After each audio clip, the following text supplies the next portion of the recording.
Hello students, welcome to our YouTube channel और learning Pathshala में। जैसा कि आप जानते हैं, इस वीडियो सीरीज में हम प्रीवियस ईयर जेईई मेंस और नीट के क्वेश्चन डिस्कस कर रहे हैं। पहले वीडियो में बेटा हमने आईयूपीएससी के question previous year JEE mains के डिस्कस किए थे बेटा, जो कि 2002 से 2019 के थे। 4 पार्ट उसकी वीडियो बनाई है हमने। उसके बाद हमने प्रैक्टिकल ऑर्गेनिक केमिस्ट्री या लैब टेस्ट पर जो क्वेश्चन आते हैं 2005 से 2019 तक के जेईई मेंस के क्वेश्चन हमने 3 पार्ट्स में उसको डिस्कस कर रखा है। तो आपने अगर वो वीडियोस नहीं देखी हैं तो जाकर आप देख सकते हैं, अगर आपको इन चैप्टर में कोई डाउट हो या इनके क्वेश्चन एक बार रिवाइज करने हो। अब जो हम स्टार्ट करने जा रहे हैं बेटा वो है जनरल ऑर्गेनिक केमिस्ट्री। तो ये उसका पार्ट 1 है, पहली वीडियो उसकी, जिसमें अपन 2010 से 2011 के जो जेईई मेंस के क्वेश्चन आए हैं वो अपन स्टार्ट करने वाले हैं। ठीक है बेटा, चैनल को सब्सक्राइब करें, शेयर करें अगर आपको कंटेंट सही लग रहा है अभी तक तो, और नोटिफिकेशन बेल बजा दे पीरियड की घंटी की तरह, ताकि आने वाले अगले क्वेश्चन आपसे मिस ना हो। और ये रहा हमारा पहला प्रश्न।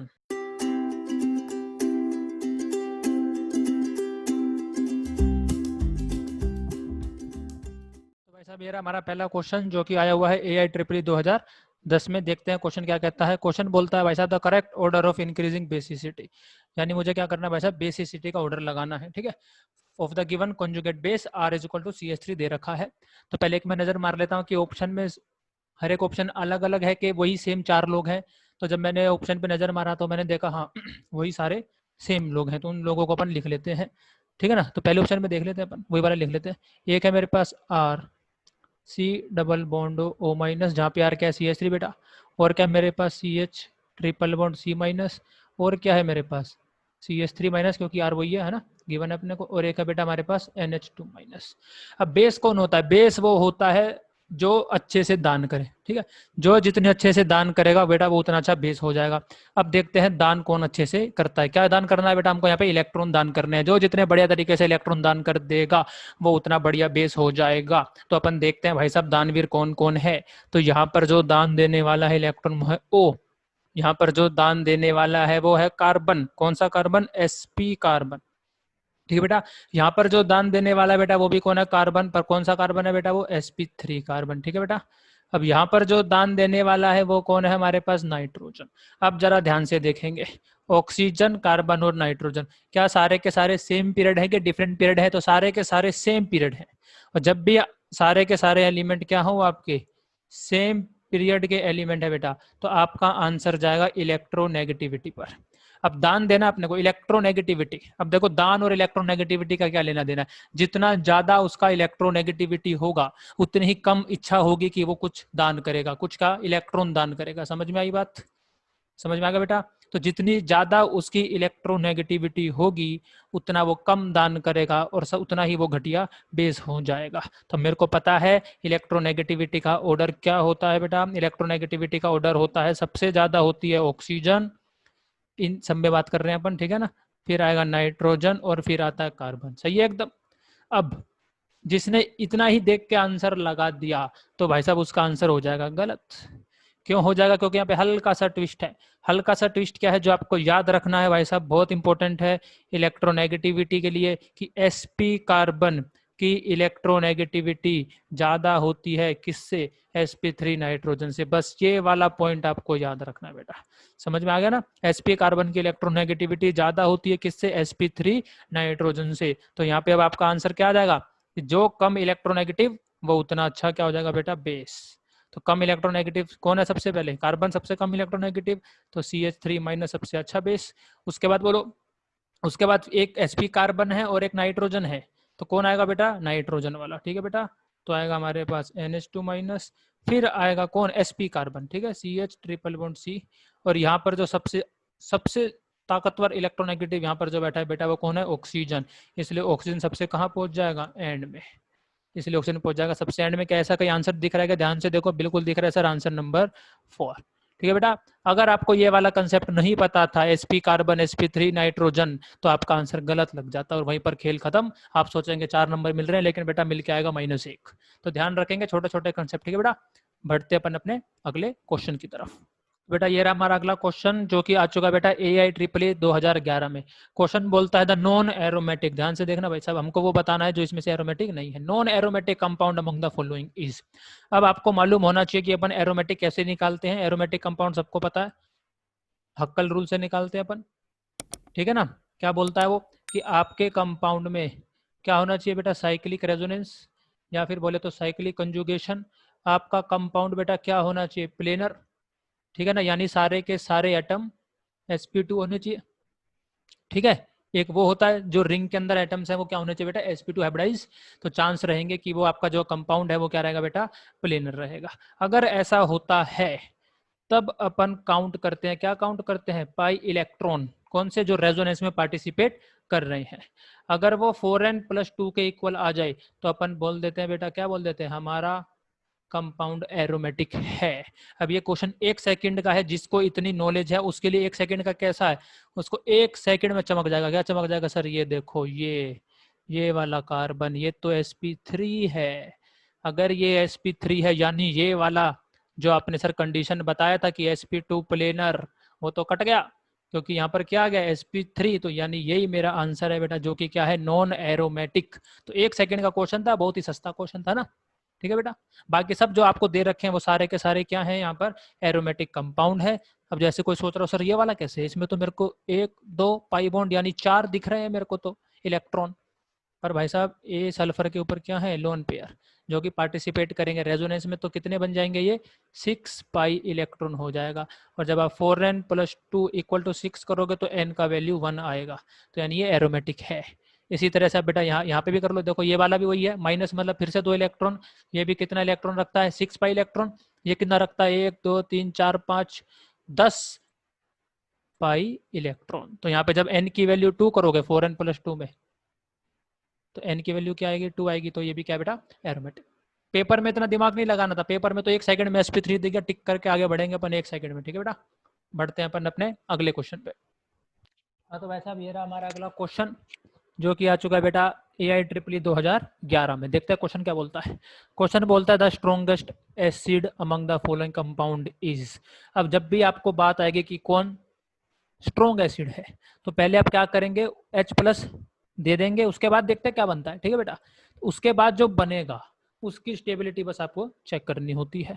तो अगर पहले वाला आदमी या पहले वाला कंपाउंड अगर H+ दे देगा तो मेरे पास ये आएगा CH3 C double bond O-, ठीक है बेटा।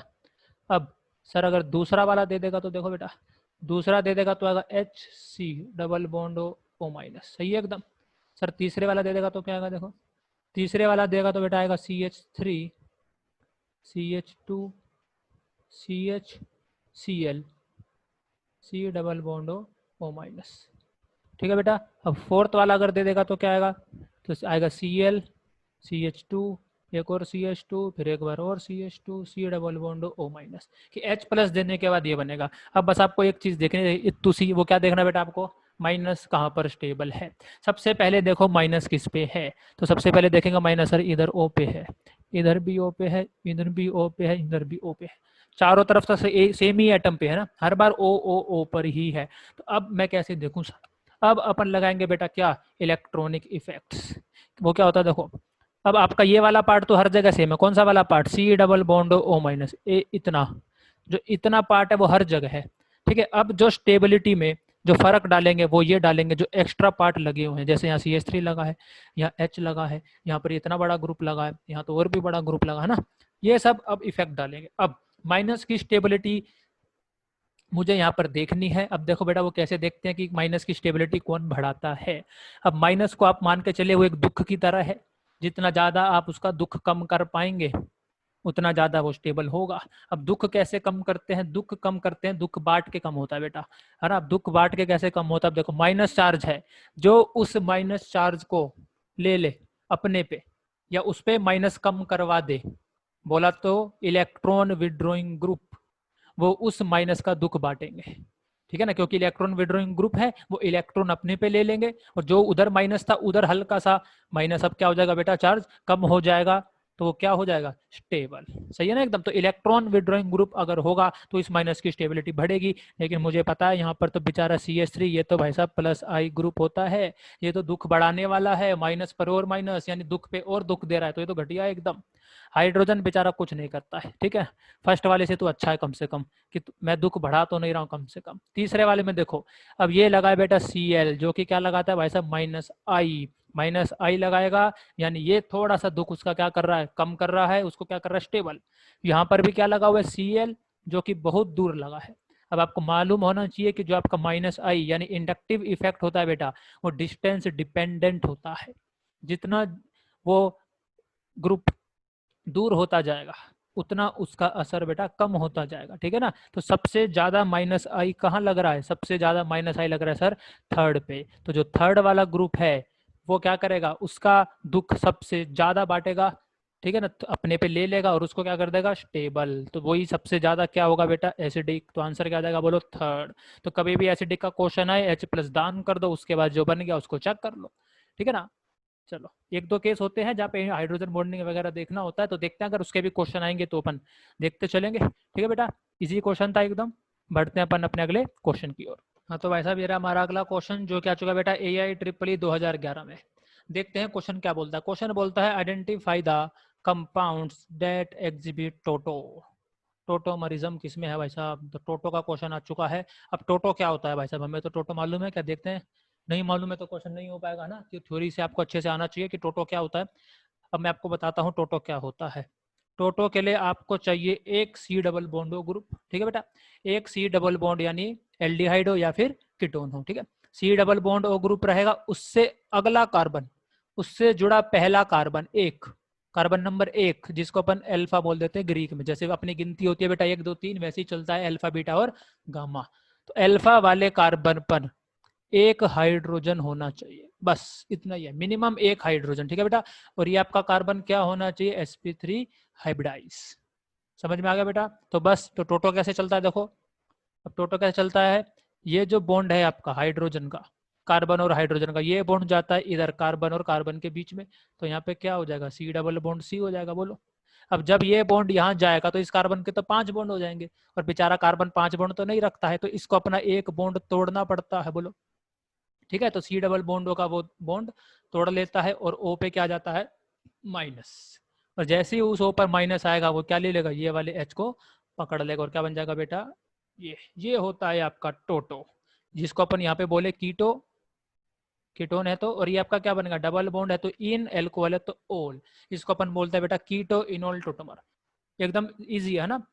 आपका एल्डिहाइड या कीटोन से जुड़ा पहला कार्बन यानी अल्फा, जो कि sp3 होना चाहिए, उस पर अगर एक भी हाइड्रोजन है तो आपका ये क्वेश्चन हो जाएगा। अब शुरू करते हैं अपन। ब्यूटीन, 2 ब्यूटीन, 1 2 3 4, ये तो होगा मेरा ब्यूट, और ये होगा मेरा 2 पे इन। अब यहाँ पर तो C डबल बॉन्ड वही नहीं, काटो तुरंत काटो भाई साहब, इसको टाइम ही नहीं लगाएंगे अपन, ठीक है बेटा। अगला बोलो क्या है, अगला ऑप्शन सर लैक्टिक एसिड। अब लैक्टिक एसिड का अगर फॉर्मूला नहीं मालूम है तो आगे बढ़ो, आगे दो में कहीं टोटो दिख जाए तो ठीक है, नहीं दिखे तो यही आंसर मार देंगे, है ना।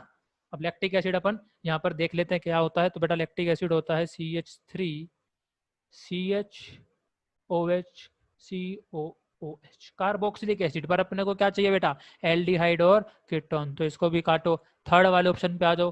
थर्ड ऑप्शन क्या बोलता है मेरा, पेंटेनॉन, कहाँ पर, 2 पर, तो पहले 5 पेंट हो गया, 2 पर क्या लगा है, ऑन। हाँ, तो यहाँ पर C डबल बॉन्ड है भाई, बिल्कुल है C डबल बॉन्ड। क्या इससे जुड़ा पहला कार्बन, दोनों साइड देखो, इधर भी है पहला कार्बन, इधर भी है पहला कार्बन, तो दोनों अल्फा है। क्या उन पर एक भी हाइड्रोजन है क्या, बिल्कुल है भाई साहब, एक क्या, इतने सारे हाइड्रोजन देखो, sp3 हाइब्रिडाइज भी है और इन पे क्या है, हाइड्रोजन भी है। तो क्या ये टोटो दिखाएगा, बिल्कुल दिखाएगा। तो मेरा आंसर क्या चला जाएगा, थर्ड। ठीक है, एकदम सस्ता क्वेश्चन था बेटा, 1 सेकंड में हो जाना चाहिए। अगर आपको लैक्टिक एसिड का नहीं भी मालूम तो भी हो जाएगा, क्योंकि आंसर क्या है मेरा, 2 पेंटानॉन। ठीक है बेटा, बढ़ते अपन अपने अगले क्वेश्चन की तरफ। हाँ, तो भाई साहब ये रहा हमारा अगला क्वेश्चन, जो कि आया बेटा AIEEE 2011 में। क्वेश्चन बोलता है the correct order of acid strength of the following compound. तो एसिड स्ट्रेंथ का एक क्वेश्चन पहले भी आ चुका है, जिसमें मैंने आपको क्या बोला है, आपको मैंने बोला है कि H+ दान कर दो, और H+ दान करने के बाद जो बनता है उसकी स्टेबिलिटी को तुम चेक कर लो, ठीक है बेटा। तो अपन आते हैं ऑप्शन ए पर। ऑप्शन ए हमारा क्या है बेटा, फिनोल। तो आपको फिनोल मालूम होना चाहिए, ये होता है फिनोल, बोलो। और जब ये H+ दान कर देगा तो क्या बन जाएगा बेटा, तो ये बन जाएगा सर O-, और यहाँ पे क्या लग जाएगा, बेंजीन। सही है एकदम। बी, पैराक्रिसोल। अब देखो भाई साहब, कॉमन नेम अगर नहीं आते हैं तो भाई दिक्कत हो जाएगा यार, है ना। वो तो आपको आना चाहिए, वरना फिर आपसे वो बनेगा ही नहीं। तो पैराक्रिसोल क्या होता है बेटा, फिनोल होता है। फिनोल के पैरा पर आप क्या लगा दो भाई साहब, CH3 लगा दो, ठीक है। तो यहाँ से H+ हटा दो फिर से, तो क्या बन जाएगा O-, और यहाँ पे क्या आ जाएगा बेटा, CH3। तो मुझे इनकी अब स्टेबिलिटी कंपेयर करनी है। इसी तरह से सी पर आ जाओ भाई साहब। सी क्या बोलता है, सी बोलता है मेटा नाइट्रोफिनोल। अब मैं डायरेक्ट बना रहा हूँ कि OH होगा तो H+ दे देगा, तो क्या आ जाएगा O-, और मेटा पर क्या लग जाएगा NO2। डी क्या है बेटा, डी है सर पैरा नाइट्रोफिनोल, यानी जब फिनोल फिर से जो OH है वो H+ दान कर देगा तो फिर से क्या बन जाएगा बेटा O-, और यहाँ पे क्या हो जाएगा NO2। अब बस सिंपल सा क्वेश्चन है, माइनस का स्टेबिलिटी मेरे को चेक करना है, डेट सीट। फिर से आपको बताया माइनस एक दुख की तरह है जो उस दुख को अपनी तरफ खींच लेगा, यानी दूसरे के ऊपर से दुख को कम कर देगा, वो उसकी स्टेबिलिटी को बढ़ाएगा और एसिडिक स्ट्रेंथ बढ़ाएगा। ठीक है बेटा, सिंपल है एकदम। और जो उस दुख को बढ़ाएगा तो वो उसकी स्टेबिलिटी को क्या करेगा, दुख बढ़ाओगे तो स्टेबिलिटी कम करेगा, स्टेबिलिटी कम करेगा तो उसका एसिडिक स्ट्रेंथ क्या हो जाएगा बेटा, कम। अब सर अब हम ये कैसे देखें, तो भाई साहब सबसे ऊपर देख लो, जब भी ऐसे क्वेश्चन आए तो मिस्टर हाई जिंदाबाद है। अब सर मिस्टर हाई क्या होता है बेटा, मिस्टर हाई होता है कि सबसे पहले देखो मीजोमेरिक इफेक्ट है क्या, उसके बाद देखो रेजोनेंस है क्या, फिर देखो बेटा हाइपर कंजुगेशन, और फिर देखो इंडक्टिव। ये आपका ऑर्डर चलता है बस हेलोजेंस को छोड़ के। हेलोजेंस में इंडक्टिव अपन जिता देते हैं बेटा मिजोमेरिक से, ठीक है ना, इंडक्टिव इफेक्ट उसका डोमिनेट करता है। बाकी सबके लिए आपका ये ऑर्डर चलेगा, mister high, mesomeric, resonance, hyper conjugation, inductive. चलो अपन देखते हैं, ए में कुछ है क्या, कुछ नहीं है सर, सिंपल O- का रेजोनेंस है बेंजीन में। बी में कुछ है क्या, हाँ सर देखो ये CH3 लगा है, कहाँ लगा है बेटा, पैरा पर, तो ये क्या लगाएगा, प्लस हाइपर कंजुगेशन, यानी ये क्या है सर, इलेक्ट्रॉन डोनेटिंग ग्रुप है। क्या ये बेटा इलेक्ट्रॉन, सर ये तो दुख बढ़ाने वाला है, दुख बढ़ाने वाला है, ये तो घटिया आदमी है। फिर आगे बढ़ते हैं अपन, NO2। अब बेटा NO2 ये लगा है मेटा पर, तो मेटा पर आपको मालूम होना चाहिए मीजोमेरिक नहीं लगता है, हाइपर कंजुगेशन नहीं लगता है, तो इंडक्टिव ये बेटा कौन सा लगाएगा, -I। ठीक है बेटा, तो ये कौन सा ग्रुप हुआ, इलेक्ट्रॉन विड्रॉइंग ग्रुप। समझ में आ गया, इलेक्ट्रॉन विड्रॉइंग ग्रुप है तो माइनस की स्टेबिलिटी को क्या करेगा, बढ़ाएगा, क्योंकि उसका दुख क्या कर रहा है ये बेटा, कम कर रहा है ना। कैसे कम कर रहा है, इलेक्ट्रॉन खींच कर। अगला NO2 कहाँ लगा है सर, अगला NO2 लगा है मेरा कहाँ पर, पैरा पर। अब आपको मालूम होना चाहिए पैरा पर लगता है क्या, -M। तो बेटा ये भी कौन सा ग्रुप है, इलेक्ट्रॉन विड्रॉइंग ग्रुप है। समझ में आ गया। अब आ जाओ अपने मिस्टर हाई पर। अब बच्चे क्या गलती करते हैं, कई बार जब ये मिस्टर हाई लगाते हैं तो उनको लगता है सर यही आंसर है कि पहले M वाला लगा दो, फिर सर R वाला लगा दो, फिर H वाला लगा दो, I वाला लगा दो, आंसर हो जाएगा। नहीं, आंसर वो नहीं है। ठीक है, आंसर कैसे निकलता है वो देखो। अब मेरे को इतना मालूम है कि सर अगर इलेक्ट्रॉन विड्रॉइंग ग्रुप लगा हुआ है तो वो तो स्टेबिलिटी बढ़ाएगा, एसिडिटी बढ़ाएगा। अगर कोई इलेक्ट्रॉन डोनेटिंग ग्रुप लगा हुआ है सर, वो इलेक्ट्रॉन डोनेटिंग ग्रुप क्या करेगा बेटा, इलेक्ट्रॉन डोनेटिंग ग्रुप तो क्या करेगा, इलेक्ट्रॉन देगा, दुख और बढ़ाएगा। ठीक है, अब देखो ऑप्शन ए में कुछ नहीं, ऑप्शन बी में इलेक्ट्रॉन डोनेटिंग ग्रुप, तो ए ज्यादा अच्छा हुआ ना भाई साहब, दुख बढ़ाने से अच्छा है, मैं उसको साथ कुछ भी नहीं कर रहा हूँ। ठीक है ना, सी में भी क्या है इलेक्ट्रॉन विड्रॉइंग, डी में भी क्या है इलेक्ट्रॉन विड्रॉइंग, तो सबसे घटिया आदमी यहाँ कौन है, दुख बढ़ा रहा है जो, वो सर बी है, इलेक्ट्रॉन डोनेटिंग ग्रुप। तो सबसे पीछे आंसर बी होना चाहिए। और भाई साहब जब आपने ऑप्शन देखा तो एक ही था, टिक मार और आगे बढ़ेंगे। पेपर में इतना करके आगे बढ़ो, देखो हल्का सा पॉइंट मालूम था उसी से मेरा ऑप्शन देख के आंसर हो गया, चाहे मुझे बाकी नहीं आता हो फिर भी हो गया मेरा क्वेश्चन। तो आधी अधूरी नॉलेज पे भी क्वेश्चन भाई साहब कभी कभी टिक लग जाता है, ऑप्शन से आपकी किस्मत अच्छी हो तो, पर हाँ जरूरी नहीं है हर बार ऐसा होगा। तो आगे अपन कंसेप्ट देख लेते हैं। अब सर आज सी और डी में देखो सर, ए में क्या है, ए में क्या, ए में कुछ भी नहीं है, और सी और डी में क्या लगा है बेटा, सी और डी में लगे हैं इलेक्ट्रॉन विड्रॉइंग ग्रुप। तो इलेक्ट्रॉन विड्रॉइंग ग्रुप ज्यादा अच्छा है ना, यानी सी और डी ज्यादा एसिडिक होंगे किससे बेटा, ए से। सी और डी ज्यादा एसिडिक होंगे ए से, तो यानी सबसे आखिरी में कौन आएगा, बी। उसके बाद फिक्स हो गया कौन, ए। अब फैसला करना है सी और डी में, जब दोनों इलेक्ट्रॉन विड्रॉइंग तो मिस्टर हाई पर आ जाओ भाई, मिस्टर हाई, मिस्टर हाई, ये रहा मिस्टर हाई। किसका असर ज्यादा होता है सर, मीजोमेरिक का असर ज्यादा होता है, वहां पे आपने एम आगे लिखाया हुआ है, तो मीजोमेरिक का क्योंकि असर ज्यादा होता है, यानी -M से स्टेबिलिटी ज्यादा बढ़ेगी, बजाय माइनस आई से। तो ज्यादा स्टेबल बेटा कौन हुआ? डी। तो ज्यादा एसिडिक कौन हुआ? डी। समझ में आ गया? तो ये मेरा आंसर हो गया डी सी ए बी। ठीक है बेटा, एकदम आसान क्वेश्चन था। थ्योरी अच्छे से पढ़ ले आप, तभी क्वेश्चन लगा पाएंगे। अगर आप डायरेक्ट बिना थ्योरी पढ़े मेरा सोल्यूशन देखेंगे तो भाई साहब कुछ समझ नहीं आएगा फिर तो। थोड़ा बहुत आपको थ्योरी का नॉलेज होना चाहिए, बस वो थ्योरी को अपन कैसे अप्लाई करें वो मैं आपको यहाँ पे सिखा रहा हूँ। तो अगर आपको हमारी वीडियो अच्छी लग रही है, कंटेंट पसंद आ रहा है, तो चैनल को लाइक करें, वीडियो को लाइक करें, चैनल को सब्सक्राइब करें, और दोस्तों में आपस में भाई साहब एक दूसरे का ज्ञान बांटते रहें, शेयर करें। ठीक है बेटा, और नोटिफिकेशन बेल पीरियड की घंटी की तरह बजा दे। आगे वाले क्वेश्चन अगली वीडियो में अपन डिस्कस करेंगे। तब तक के लिए पढ़ाई अपन जारी रखेंगे। ठीक है बेटा।